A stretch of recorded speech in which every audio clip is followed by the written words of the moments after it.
If you look at the Austin area right now in the MLS, today, before I came here, there's 2,800 homes on the market. There's like 13 or 14,000 realtors.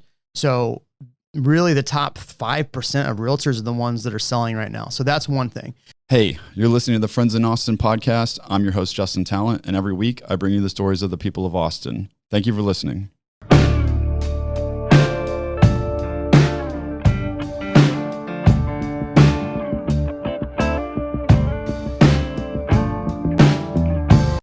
Every investor on the planet, when they announced that Tesla was coming out here, wanted to buy this neighborhood. And D.R. Horton at the time said, no, we're not selling to any more investors in this neighborhood. But there are other neighborhoods that are further east. They would sell to investors, but only a certain amount, which most developers only sell to 10% actually to investors. So it made sense that they were kind of pushing investors out at that point. But now, but for the last 5 months, they've iced out investors in every community, not just D.R. Horton. And now they're starting to have to come back and sell to investors because the market's well. But I have a question about that. So you're just talking about investors and how D.R. Horton or different builders or whatever only want a certain amount. And I can see why, of course, because if this was an entire neighborhood of Airbnbs, that wouldn't be cool. No one would really want to live here, nor could they, because it would all be investor properties. Right. But I've always wondered, and I talked to my girlfriend about this, what is the incentive that the builder has to do that? Because they're not these altruistic people that give a shit about the community, right? I mean, at least I don't think. They're in the business of making money. So why do they follow those rules? Well, the developer sets those rules. So the developer will say, you can only sell 20% of the community to investors. Now, like D.R. Horton, a lot of the misconception that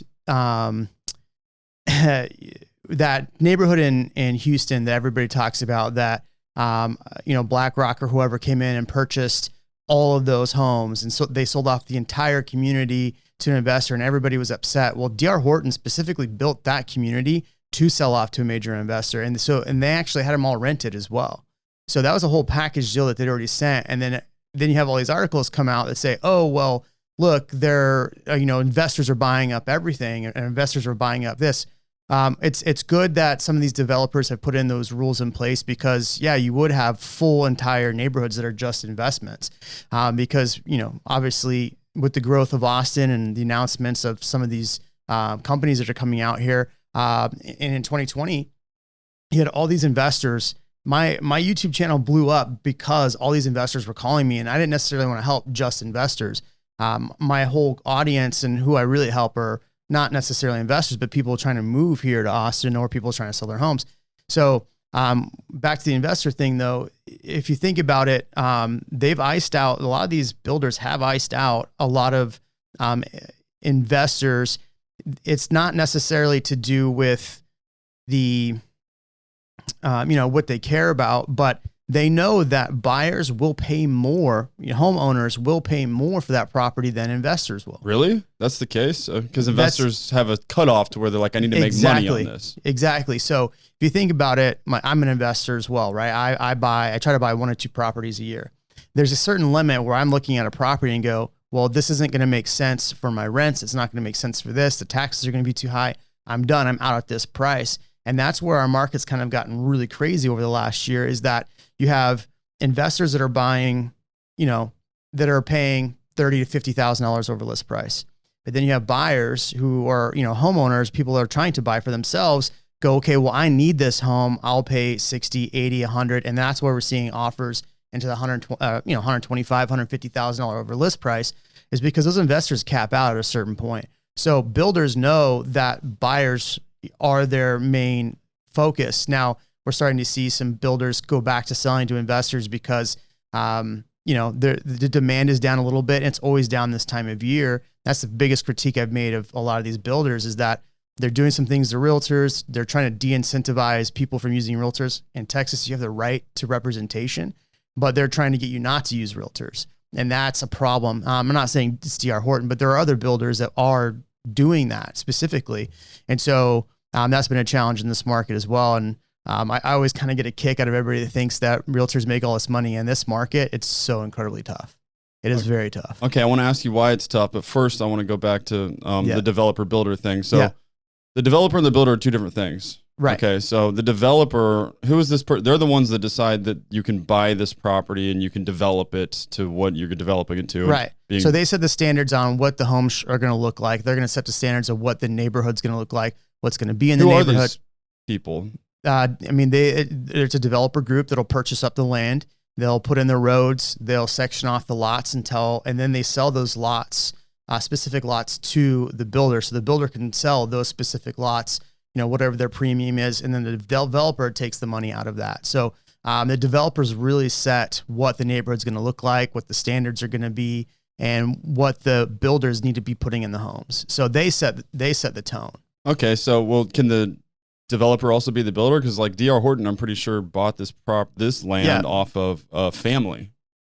And then they put all the roads in. They've been putting everything in. Yeah. So it just depends on the development. But yeah, a lot of the builders now are transitioning into buying up land themselves, and they'll have other groups that purchase up the land for them. So it just depends on the neighborhood. But if D.R. Horton, let's say D.R. Horton purchased this neighborhood and said, okay, here's what we're going to put in. Well, they're putting in the standards of what the neighborhood's going to look like. Gotcha. So it's not always, it could be just the builder who buys it, or it's the developer, and then they incentivize the builders to come in and build on the lots. Okay, so I thought that also real estate agents would be making killer money in this market because it's a percentage-based thing, right? And the percentages are, the number the percentage is coming out of is a much bigger number right now. So is it just that it's hard to sell homes because they're so expensive, or what? Well, it's an inventory issue. So number one, it's an inventory issue. In fact, CNN reached out to me to do an interview. And I helped them with one of their interviews, kind of give them the legwork to talk about it. But if you think about it, so the article that came out that showed that there was like 8 million agents and only 2 million homes to sell. Well, think about it. I mean, that's only 2 million homes to sell and 8 million agents or whatever it was nationwide. But it was a huge disparity. If you look at the Austin area right now in the MLS, today, before I came here, there's 2,800 homes on the market. There's like 13 or 14,000 realtors. So really the top 5% of realtors are the ones that are selling right now. So that's one thing. So it is a lot harder for people to find clients and then get them under contract, because you have to have clients too that in this crazy market that are paying $100,000 and have the equity and have the money to actually make that payment and to make up the difference. Because here's the big key is that most buyers right now are having to pay, like I said, $150,000 over list price, not always, but they're having to write appraisal waivers, which means that they are going to make up the difference if it doesn't make appraisal. So that seller takes that contract at $500,000. If it appraises for $450,000, they don't care because the buyer's coming $50,000 out of pocket. So that's another reason. A lot of these builders are reducing realtor commissions. So, somebody commented one time on one of my live streams and said, oh, just get an agent to represent you and they'll give you 1% back on the close. Well, some of these builders are only offering 1%. So if you're a new agent trying to get in the market and you're making a third of what that you'd normally make, plus you have the same fees, the fees haven't gone. You're paying a broker fee, you're paying taxes, you're paying everything else. I mean, when you look at an actual paycheck, and a paycheck is really only about 50% or less of what, whatever the top price of that, you're still paying taxes 35%, everything else out of there. Gotcha. So it's not as easy as people think. And you're paying a ton of money in marketing. You have to in this market. I see. So you got your YouTube channel, of course, which is why we're talking. And I like your channel. I've checked it out. Some really good videos on there. And as you said, I could see that. Yeah, it's gotten really hot over the past year or so. Yep. When did you start your channel, and has that been good for your business? Good for? I mean, obviously, you said those investors are reaching out, but in the past, also good for finding just regular home buyers. Yeah, it's interesting. So my YouTube channel I've actually had for quite a while, probably 3 or 4 years. And I was just doing silly videos with my son about real estate, right? We do if you go back to my older stuff, it was him and I doing walkthroughs on houses. It was just fun, silly videos. And somebody came up to me one day and was like, one thing that I noticed is that nobody's doing videos on like where to live, what to look for in buying in Austin. And I was like, yeah, you're right. Nobody is. I mean, there was one person, but he was just doing, his name is Ray Shapley. He was just doing other videos on like neighborhoods. I've seen some of his stuff too. He'll talk about the neighborhoods, and he does a great job. He does a fantastic job. I love Ray. In fact, I know him well. Yeah. He's kind of stepped back from doing his YouTube channel, but I looked at that and I said, okay, well, let me give people information that they're wanting. Let me give them value, because obviously I'm a transplant as well, and I get a lot of people before my YouTube channel that were transplants. So I wanted to give them information that they should know about Austin. And so, yeah, it's changed my business quite a bit. I mean, I have a full team. We've always been a very busy husband and wife real estate team. I've added, since the channel, I've had to add a lot of agents to my team. And we've taken on some big corporate clients that are, relocating. So we're helping them out as well. So it's been good. The best part about the channel to me is being out just anywhere, coffee shop. I'm always at like Cosmic Coffee, and people run into me and be like, "Oh my God, you're that YouTube guy, right?" And I'm like, yeah, it's me, I guess. I mean, okay, I'm not that special, I promise. That's funny. Yeah, that's cool. So what advice would you give to somebody looking to buy a house in the Austin area right now? Actually, before we get there, I want to ask you, let's talk about what's going on in Austin. Yeah, and I know what's going on is similar to the whole country, but can we talk about what's going on in the housing market in general and why the prices are so crazy? Are they going to go down? Yeah. And then maybe what's specific to Austin, Yeah. So before the pandemic in 2020, if you looked at articles that were coming out and the information that was coming out before then, everybody every single year around this time says, okay, the crash is coming next year. It's coming. The crash is coming every single year. In fact, in the middle of the pandemic, everyone was saying the market is going to crash. Where was the crash? So, but there was information that came out that Austin was top 5 recession resistant cities. And number 1 is our job base. It's the people that are moving here, that are coming here. They're wealthier, right? A lot of these people are in tech, so their incomes are higher. I mean, the national average for income is, probably like 60,000 to 70,000 per family income. You have a lot of people coming out here making $120,000, $180,000. So their affordability is a lot higher. And now we have more people since the pandemic that are selling their homes in California or wherever. Now they're coming in with $1 million cash in their pocket, and they're buying bigger homes for way less. So that's been a lot of the issue over the last year. So it's people with higher salaries coming here because of the job market here is shaping up to be a high paid job market. Yeah. And then we got people that just had so much equity in their California home that now they've got a bag of money and they're just like, I'll take that house in cash. 100%. And if you actually, there's been some really good articles that actually talk about this, that the people that actually live in Austin that are native Austinites, and this is something I talk about on my channel a lot, and I really try to focus on, is that native Austinites, people that live here, they do not make as much money as the people moving here traditionally, right? A big majority of them don't. And so the people moving here are pricing out people that have lived in Austin for years. And part of the problem too is, we've had prices increase pretty quickly in a very short amount of time because of inventory. So what you've seen is that my neighborhood, or my zip code specifically, I'm doing a video on this, our prices have increased 50% since Q1 2022. So our property taxes have also followed that. My property taxes went up 23%. Okay, I want to ask you about that too. And so that's one thing that's starting to price out a lot of people who live here. And what we're going to start seeing into 2022 is a lot of people, once these property taxes are due, because these property tax valuations that came out at the beginning of this year are not due until the end of the year. They're not due really till January 31st. So we're going to see 2022 a healthier amount of inventory because a lot of people are going, I can't live here anymore. Gotcha. So we got the homestead exemptions, right? So when you buy a home, for those who don't know, actually, can you explain it? Because you'll explain it better than me. Yeah, sure. So homestead exemption, if you are going to buy a home and live in the home and it's your primary residence, you can apply and get an exemption that caps off how much your property taxes will raise per year. So if you buy a home, typically, your property tax rate will be in Austin around 2.1, 2.21. If you buy in an area outside of that, it might be way higher. I mean, I've seen property tax rates of 3%, and then a lot of that has to do with MUDs and PIDs, which are just additional taxing districts. But what that does is it caps off at 10% what they can raise it every year, because every single year, the taxing district will go, okay, your home last year, prime example, my home, 50% increases. They're going, okay, your home was worth this. It's now worth 150 grand more based on our calculations. So now we're raising your property taxes this amount. I actually had somebody in my neighborhood. There's a thing that happened on Facebook, and I said, hey guys, be careful because, property taxes are going to be a lot higher. And somebody says, oh, your commissions will make up for it. I'm like, who is this guy? I don't even know who this guy is. Looked him up. He just purchased a home. His taxes that he was giving me a hard time. His taxes went up $5,000. I actually put this in a video. $5,000, and he was the one giving me a hard time. And then the tax came out like the next week, and it's like, yeah, see, that's why you should probably be listening and not making fun of me. So how much does the homestead exemption help with that though? Like, yeah, I mean, let's say, what percentage is it that it stops it from increasing? And is this overall, or is this each year? Right. So number one, this only applies to if you are purchasing the home and living in the home. It doesn't apply to you if you're buying the home as an investment. So investors that are buying are going to see a sad reality this next year when those property taxes hit and they're no longer making that cash flow.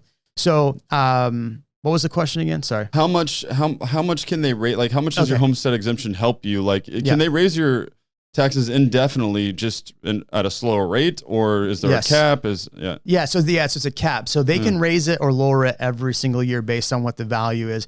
And obviously last 2 years, we're seeing prices go up like crazy. So they can raise your property values every single year.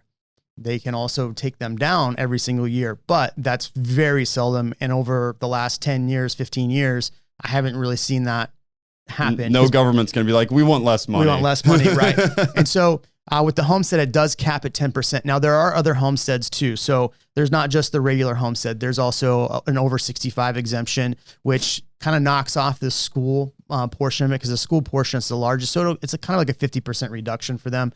VA, if you're 100% disabled, 80% disabled, whatever the disability is, sorry, not disability, but whatever you're rated there, you can actually get a reduction. And if you're 100% disabled vet, you can actually get a full tax reprieve. So you're not paying property taxes. So that's, thank our veterans and congratulations to you for that, because that's, it's going to save you a lot of money.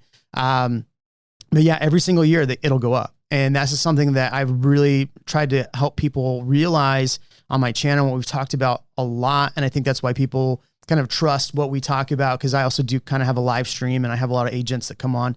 But we really want to focus on that, because people think Austin's cheap, Texas is cheap. I'm not going to live in Austin because, it's expensive. So I'll go live in Kyle or Buda or Georgetown.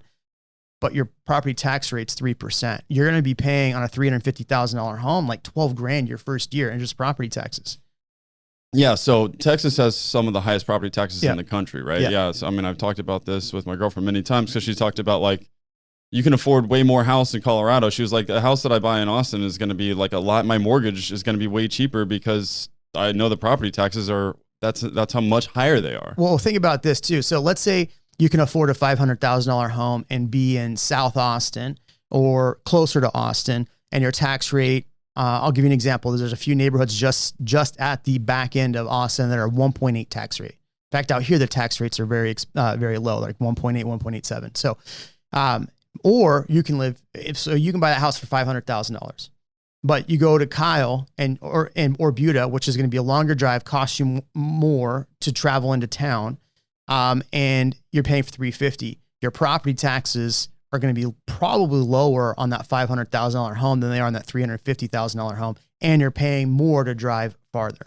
Why has Kyle got higher property taxes than some areas in Austin? So a lot of it has to do with the MUDs and PIDs. So MUD's just a utility district so to get water to your home, to get utilities to the home. So they will have their base rate. Their base taxes are higher.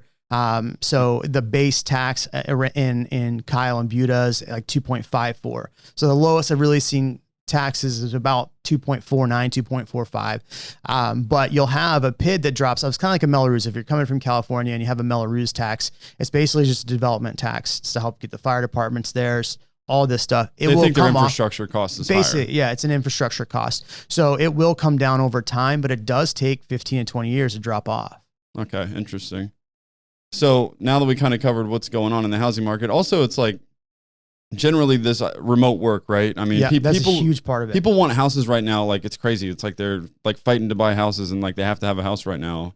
And so we have this, I was watching your channel, and we have a national shortage on the houses, and it's probably not going away anytime soon. So those that think that like, oh, the price is going to go down in a year, they're probably wrong, right? This is just going to keep going up. Yeah. And this is, I just put a video out yesterday talking about kind of like poking fun at all these people saying the market crashes this year in 2021.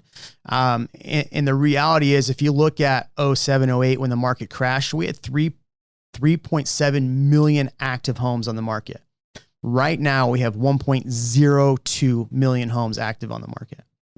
25%, 1 in 4 homes was either in foreclosure or was ready for foreclosure at that time. We have less than 2% of homes actually in foreclosure or ready for foreclosure. A lot of that has to do with the forbearance and those things that the government's put in place. So that's kind of helped keep those rates down. But still, think about this.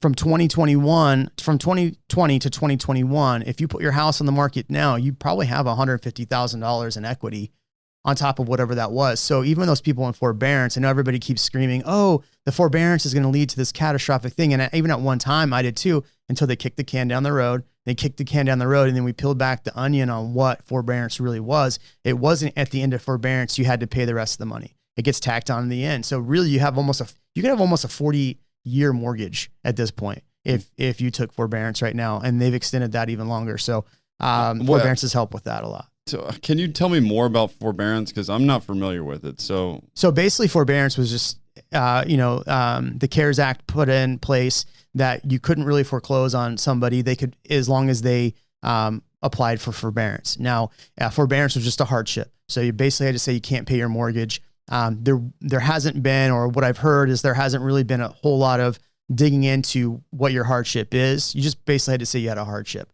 I've had friends that have gone on forbearance, and I asked them, like, did they tell you still have to pay your property taxes? They tell you this. Oh no, they didn't give me any information. In fact, I had to go back to them to tell them I was ready to start paying again. Interesting. Yeah. And so, it depends too on the forbearance package that you take, but, some will, you'll have to tack that in at the end of the mortgage, or when you're off forbearance, you'll have to make the full payment of whatever you missed. But I think most of those are going to be where they're tacked on at the end. And so it's basically like an interest-free loan. That's awesome. So then you're saying people have so much equity in their house, so even if they go into forbearance, by the time they sell it, they're so far ahead that they'll just pay that off. Yeah, let's say your total mortgage for the whole year was $25,000, right? And you took that whole year off and didn't make those mortgage payments for that entire year. Well, now you go put your house in the market, you still have $150,000 in equity after realtor fees. You're still walking out with $100,000. That's crazy. Yeah. And so that's why, the biggest thing right now is we just don't have enough inventory in this market.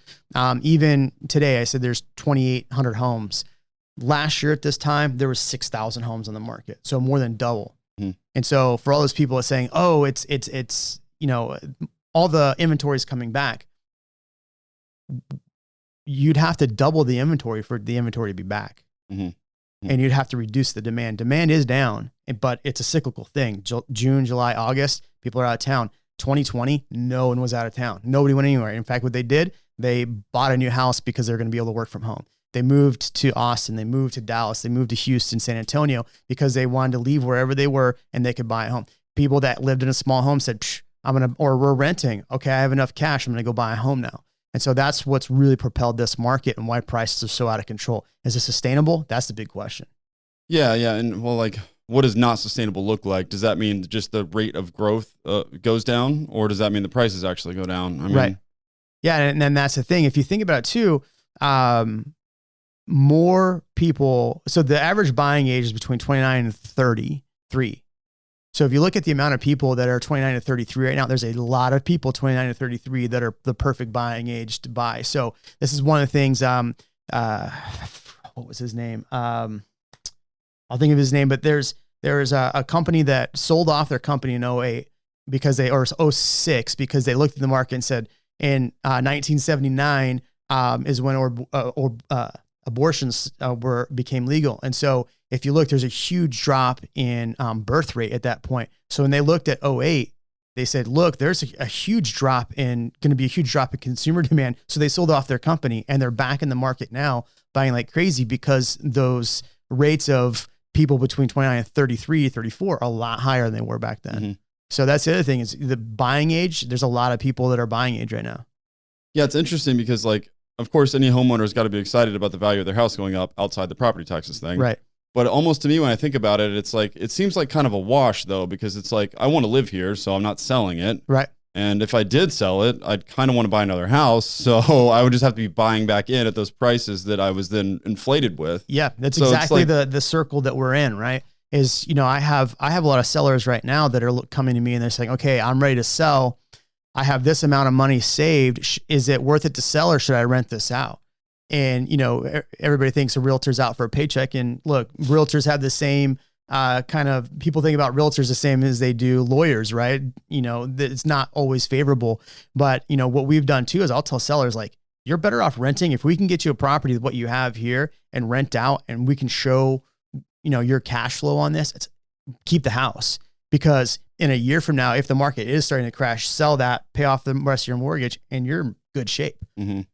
So don't sell right now. And so and then you have a huge amount of people that are going, okay, I have my house is valued at 400,000, and the only price of home I can buy now is 700,000. I don't want to buy a $700,000 home that doesn't fit. I do have the equity, but let's see how many homes are on the market at 700,000. It's not a lot. So now I'm going to have to pay $100,000 over that. So I'm at $800,000. I'm just going to stay where I'm at. I'm just going to build more on my home. I'm going to put I had a company reach out to me, want to do a paid sponsorship. They built sheds in your backyard as offices. I've seen tons of these sheds, but yeah, go on. Yeah. And so they reached out to me and I was like, this is not my wheelhouse. I mean, it's great. It's a great thing, but I mean, I don't do really paid endorsements or anything for anything. So I was like, nah, I'm good. But there's companies out there that are selling. So you could put a shed in your back as your office, which is probably better for me because I'd rather have a shed in the back versus having, you know, I'm a husband-wife real estate team. It's a lot further away. Yeah. I mean, I've always wanted one of those. They're really cool. Yeah, they are cool. It's kind of like, my girlfriend really wants to like have a mother-in-law suite, you know, just kind of like a separate thing, you know, and then also you can rent that out. You can Airbnb that shed and you can still live here. Yeah, exactly. And if you're on a corner, you could even give them private access through a gate or whatever. But, and that's another thing. It's like, I've always wanted to do Airbnb, like buy properties and do Airbnb, but it's like, now it seems like that's out of the question because the prices are just so high. I mean, you're still seeing a lot of people buying properties for investment, even though these property taxes, like, how can you make a property cash flow in Austin when like the property tax is going to be so high? I mean, I think that's what a lot of investors are seeing this year. A lot of investors are going, whoa, okay. But a lot of investors too are looking at it from the standpoint, I'm looking at how much equity I'm going to get out of the home in 5 years when I sell it. Right. So what's the equity going? And if you would have bought in early 2020 versus now, I mean, you're talking about 150,000 in equity. So if you're having to pay $200 on that house instead of making $200 and you sell it in 3 years and let's say it doubles in 3 years, which it might not, but let's say it doubles, that's $300,000. And what was that? 40 grand, less than 40 grand that $200 a month turned out to be. Is probably way less than that. My math sucks right now. Yeah. But so a lot of investors are looking at that too. But then you also have to take into account how high those taxes go up the next year and then the next year and then the next year. And so, I think a lot of investors are going to come into the market in the next year going, oh, wow, I shouldn't have bought that house. It's really good time to be owning the home, but like I would be really pissed off if I had not bought a house because, I mean, no one saw that this was going to get like this, right? I mean, you know, but now it's just kind of like if you don't have one, it's really, you almost have to be really wealthy to buy a house in Austin now. Like pretty ridiculously wealthy, in my opinion, to buy a house here almost. Yeah. It's interesting you say that because typically my client base, you know, so I now have a team. So I actually have more agents on my team. And so we kind of spread out who's working with who. And really it comes down to area. So people are looking in a specific area. I have an agent really dedicated to that area. But the pricing that people are looking for that we're working with now has changed pretty drastically. So for 3 years, I was probably working with everyone under 400,000. And then my price points started to creep up. Now we're putting $5 million homes under contract. We're putting $6 million homes under contract. I just did a deal. I'm doing a deal right now in San Antonio for $4 million. San Antonio. And so client base has definitely changed quite a bit. And a lot of that has to do with the people who are moving here, that they can afford more. You know, they're selling homes for $1.5 million. They're going to put, you know, $400,000 or $500,000 down. The interest rates are still 3.2%. On jumbo, they're higher, but still, like, they're still, you know, their mortgage is still less than they pay in California or Seattle or wherever. I mean, those are the three areas I'm seeing most people come from: California, Seattle. Yeah. So what advice would you give to someone who is kind of like what I would consider normal, in the less than $400,000 range, that is like kind of looking for a house right now? Just like give up, move. Yeah. Wait. So we are in the end of June. We're hitting July this week. I would tell you, if you are a first-time home buyer that doesn't have 20% plus an additional $100,000 to put down on a home, or you're doing an FHA loan with like 3.5%, right now, July and August, I would get your pre-approval done now, and I would get on the horse now and jump into the market between now and really October. Because what's going to happen is that October is going to roll around. All this built up inventory, which isn't a lot that we're seeing right now, is going to start to fade off, because what happens traditionally is that people start going, okay, my kids are in school. I'm not looking at buying a home right now.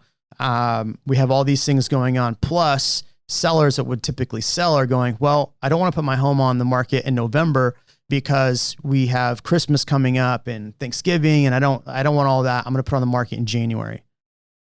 So what you see is inventory drops back down in November. We go back to these kind of crazy over list price offers all of November. December kind of dies down. There's really not a lot of inventory. People are not really buying. And then January comes around and prices take off all over again. So if you are looking at buying and you're not going to be doing 20% down, or you're needing a different loan type than conventional, right now is the time to get with the agent you're working with the lender that you're working with, and really iron out what your budget is, what your comfortabilities are, really what the things that you're needing in a house specifically, know what those are, and just know what you're comfortable with.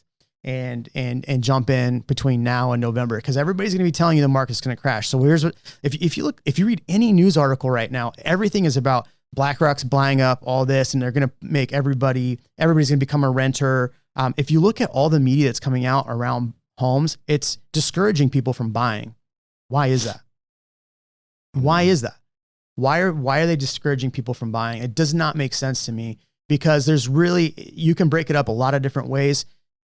Right now is still a great time to buy. And if you need to be in a home, interest rates are low, still at 3.2%. They're not 5, 6, 8%. So they're still low. I bought my first house here in Austin at 4.25%. It's a whole percent lower. So if since there's not going to be as much competition these 3 months, jump in.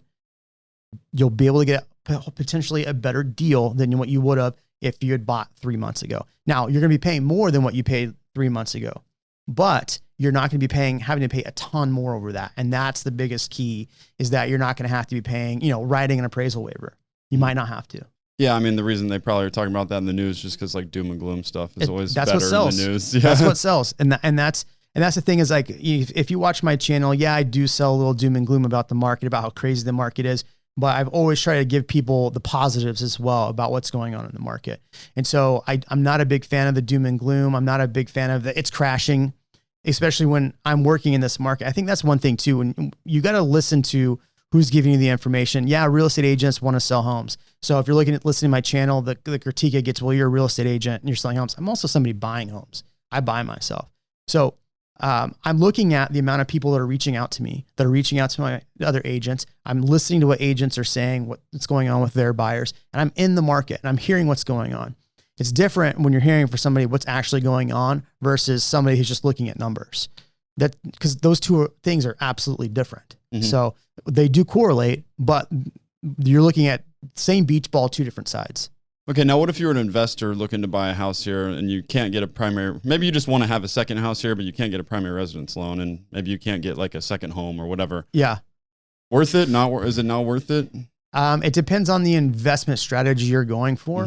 Mm-hmm. Just to hold it and get equity in it later and sell it. Yeah. So again, and that also depends on the strategy you're going for. So if you are looking to buy and hold, I always recommend to anyone, whether they're just a regular buyer, buying to live in a home, or an investor, you need to be buying that home as a 5-year hold at minimum. Okay. That's where you're going to get your most return on your investment. Your ROI is going to be the best if you're hold for 4 to 5 years.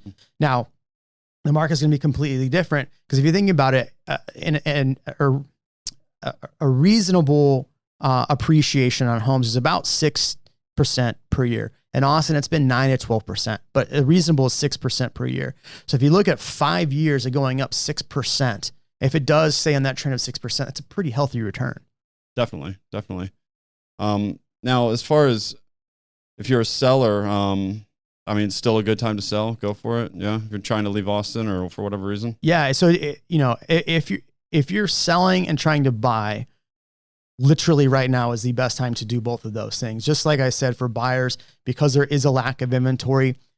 And I have sellers right now, this moment, and I'm telling them, don't put your home on the market yet. Let's wait till November. And it's not because I don't think that they're going to get the best price right now. I know we'll get a better price in November. Mm-hmm. And then it's basically because what I've seen these stats is that inventory piles up, everybody starts to freak out, and then inventory dies down in October. Mm-hmm. So if you are looking to sell your home, and you want to put it on the market right now, it's a great time to put a home on a market. It still is. But the things that I will warn, and I did a video about this, don't overprice it. Get the house ready. Make sure it looks good, right? People don't do touch up paint. They don't, they just want to get the house on the market right now and sell it for $1 bazillion. And which is not a real number, but $1 bajillion. And so they're not doing the work that you would normally have to do in previous markets to get your house ready. Well, July, August, September, you better have that everything dialed in, priced right, and everything. And then it'll probably go to multiple offers again. How do you even know how to price a home in this market anyway? That's the craziest part about this market. Everybody is going, oh, well, Redfin says this, Zillow says this, and then, or I get an appraisal back for this. It is the hardest thing pricing a property in this market. What I'll tell anybody that's trying to price your home is if you're looking at homes that just sold for, let's say your home is worth what you would think $500,000, but a home next door just sold for $600,000. And so you're going, okay, this is a pretty good comp. I've got $100,000 in equity based on this home that just sold. So but that home sold for $100,000 higher. So I'm going to list my house for $650,000. Mm-hmm. Well, now what's going to happen is those buyers that would have come in at offers at $650,000 and gone up to $700,000 are saying, hey, this house is at $650,000. I'm only going to be able to go to $700,000. I can't go to $750,000 on this house. So I don't even want to see it. Okay. Gotcha. And so if you price where, okay, that comp just sold for $600,000, let's price ours right at $600,000 and be competitive, look just as good, you'll probably sell for $700,000. Okay. With this crazy market. So yeah.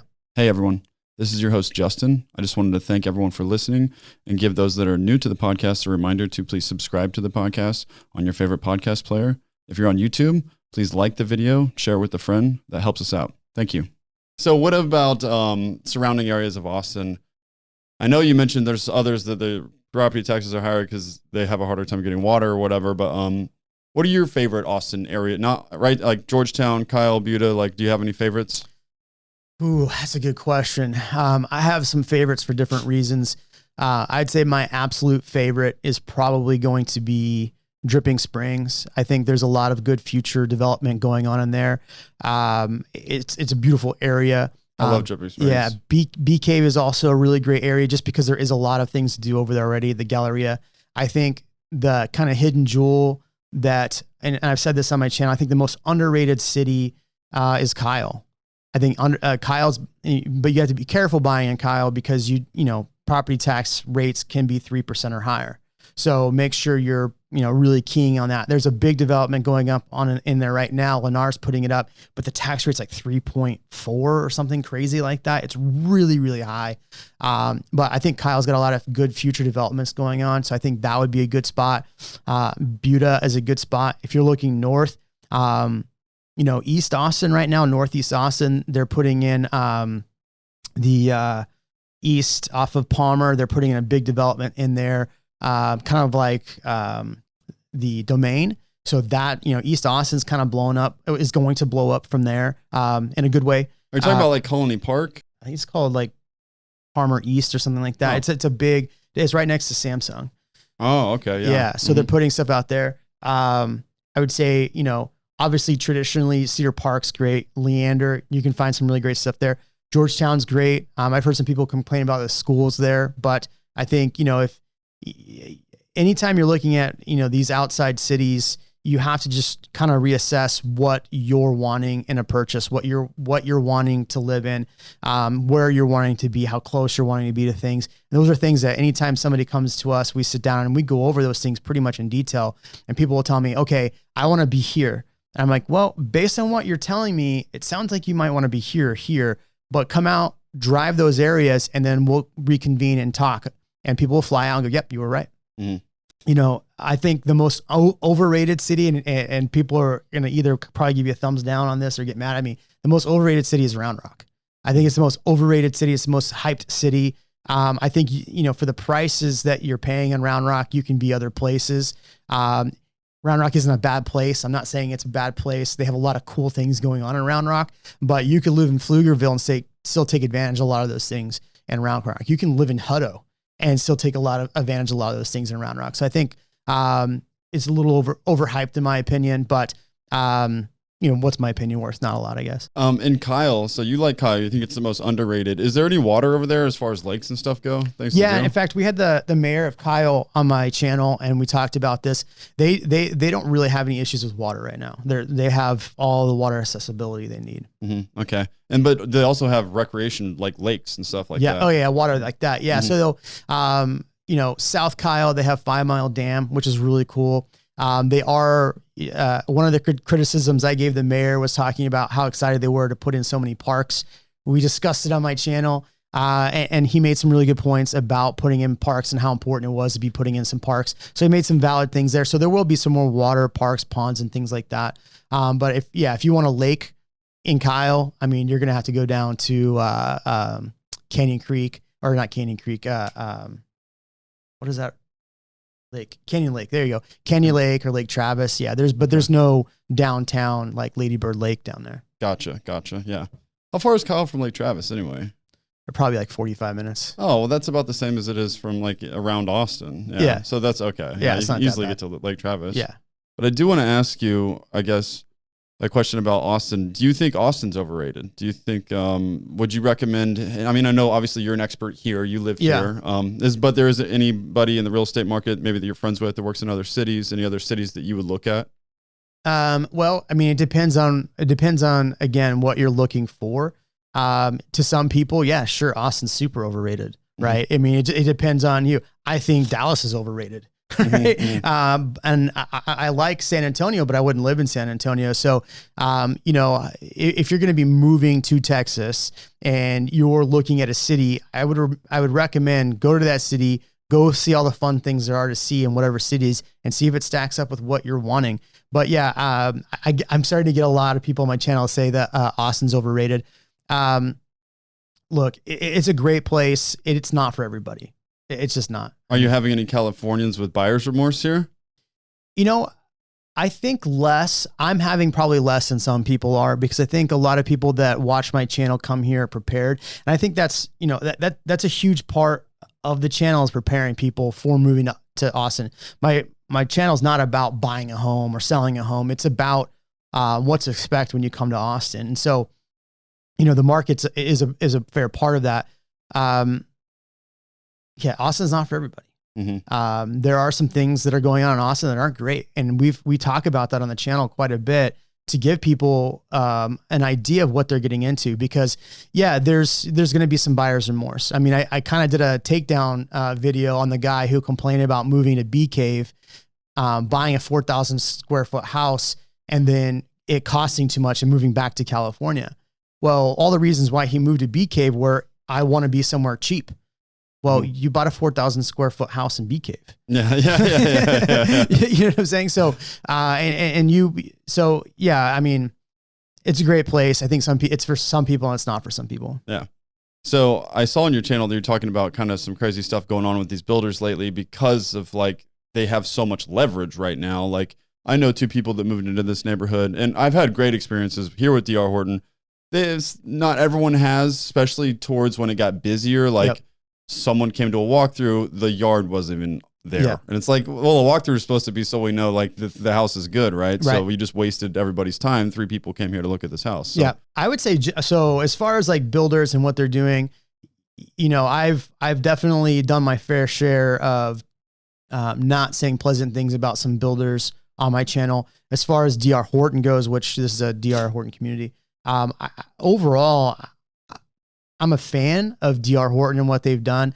I'm not a fan of, going to the bid process, but this is the market that we're in. And that's one of the biggest issues I have, which is the market in general. So it's not a DR Horton thing, but, you have like Taylor Morrison's kind of like the company that started this whole bid process. And so what they're doing is if you're a buyer and you want to go, buy a home, you can either get on a list, and you're still going to have to get on a list for bid. And then they're going to market all these homes that they have that they actually don't have. And I'm not saying it's just Taylor Morrison, it's a lot of builders, but they're marketing stuff they don't have. They're marketing like crazy. And then what they're doing is they're going, okay, so we have these 2 lots available. You are lucky. There's 35 people bidding on these homes for these 2 lots. So basically what they're doing is trying to take what traditionally you'd be able to walk in, just like you did with this, walk in, tell the builder what you want, pick out the lot, pick out the home, pick out all the stuff. Or, D.R. Horton does things different where you're not getting to pick out every little thing, but here's a package A, package B, package C, right? So what these builders are doing is saying, okay, great. There's 2 homes. Here's the 2 floor plans. All 35 of you get to bid. Ready, go. Yeah, they're selling land now, not houses. Yeah, exactly. And so, Taylor Morrison I've been a bigger critique of Taylor Morrison for what they do in this method is that they go, okay, pretty much everybody's going to have appraisal issues, right? So in the contract, It says pretty much if it doesn't make appraisal, it's on you because you bid this. So we're not going to do anything. If it doesn't make appraisal, it's going to come out of your pocket. So what happens is you have all those people write offers. I've personally had clients write just for the lot, not the house, but for the lot, pay $200,000 to $250,000 just for the lot. Right. Crazy. So just for the lot, now the home is $600,000. So you're at $800,000. And then that's just for the base home. That's not even for a completed, like all the upgrades that you want. And now you got to put another $100,000 in upgrades. So a neighborhood that would have been 600 to 700,000 is now 900 to $1 million. A great example of this is Treviso. We talk crap about Treviso on my channel all the time. Treviso is not a bad neighborhood, but for what people are paying, it's a lot of money for what you're paying in Treviso. You also mentioned people, builders, so right now people go under contract for a house because since they're buying land, Yep. you can't see the house. You just have to be like, yeah, I want one. Here's the money. Yep. Here's at least the good buyers plus, whatever you're putting over asking. Yep. And then you have the lot if you win. And then it's 8 months later, the house is done. But in that time, the house is appreciated from whatever it was to and I've seen some crazy things happen. So one thing builders have started doing because commodity prices are higher. So not just lumber's been, the thing we talk about, but just to get sheetrock, just to get stone, just to get, your appliances, all that stuff's a lot more expensive. It's about 23% higher than it was. And people keep saying shit like that is from inflation. I'm like, that's supply and demand. It's, a small part of it's probably from inflation, but a larger part of that is that we've gone through a pandemic. People haven't, supply chains are messed up. Mm-hmm. And so a lot of the stuff will start to correct itself. Lumber prices from last month where their peak were $1,600 for lumber foot. Now it's down to $779 today. Yeah. So it's down pretty drastically. So these prices are going to start coming up. But what builders were doing are only selling 2 homes a month, 1 home a month, 3 homes a month. Last year, they were selling 9, 10, 11 homes a month. So they've reduced the amount, which has helped for them increase the price of these homes. So what we're seeing is escalation clauses. So basically you put a home under contract for $500,000, but they go, okay, if costs go up for us, we're going to raise the price on the house for you X amount. So it's already in there, and those costs didn't accrue at 2 different times. So you might go under contract at $500,000 and have a house under contract at $500,000, end up at $550,000, $560,000. When it's all said and done. The other thing they're doing is let's say you go on a list. Well, they put you deep on this list. And as the list goes, you say, I want these 3 floor plans that I want. So they only put out a couple floor plans at a time. And they go, okay, well, hey, you're coming up on the list. Don't worry. But your base price of what you wanted to buy that home. And I have a client, great example. Their $350,000 was their budget. We found a house that was $350,000 like 5 months ago. We got on the list. It's now base price is $415,000. It's gone up, $65,000. Mm-hmm. And so now it's kind of out of their price range. The other thing that builders are doing is that they get down to the end, and I had them try to do this to my client in the middle of the pandemic.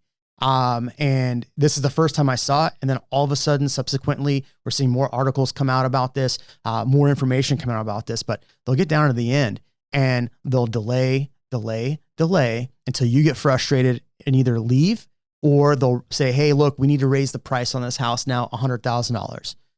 And you go, well, no, I'm under contract for this. And they're like, yeah, you know what? No.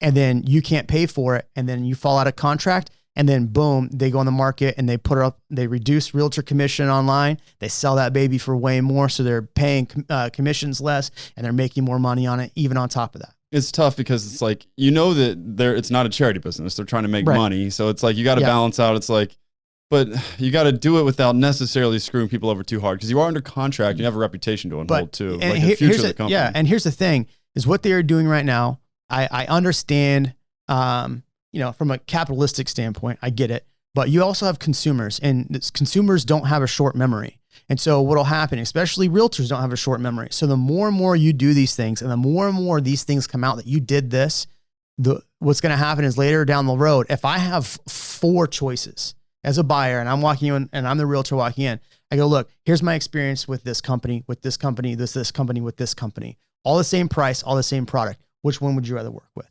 Mm-hmm. A buyer's going to go, that one. Yeah. Right. Sure. And so those companies that are doing this now, it is going to hurt them in the end. They're all talking about their earnings. Lennar came out all excited about their earnings. Mm-hmm. They're one of the ones that are probably, like, I've had people closing with Lennar recently, and we get down to the end and it is a shit show. Mm-hmm. A shit show. And it is not a good scenario. And they're like, okay, well, here's the house for you. Like, what? No, get this done. And they're like, oh, okay. Yeah. It's not, and it's not just Lennar. There are other builders that are doing that, but it's discouraging to be in a market where builders forget that they have a consumer. Cool, man. Well, this has been great. A lot of really good information here. I think people are going to love it. I mean, because this is about Austin, and real estate's very, you know, it's an interesting thing. So is there where can people find you online? The name of your channel, your Instagram, everything else? Yeah, so you can just go to YouTube, just put in my name, Jeremy Knight. I can't even tell you the name of my tag anymore. It's Jeremy moving to Austin, something or other. I'll find it. Yeah, you'll find it. Yeah, you'll put it on there. Yeah.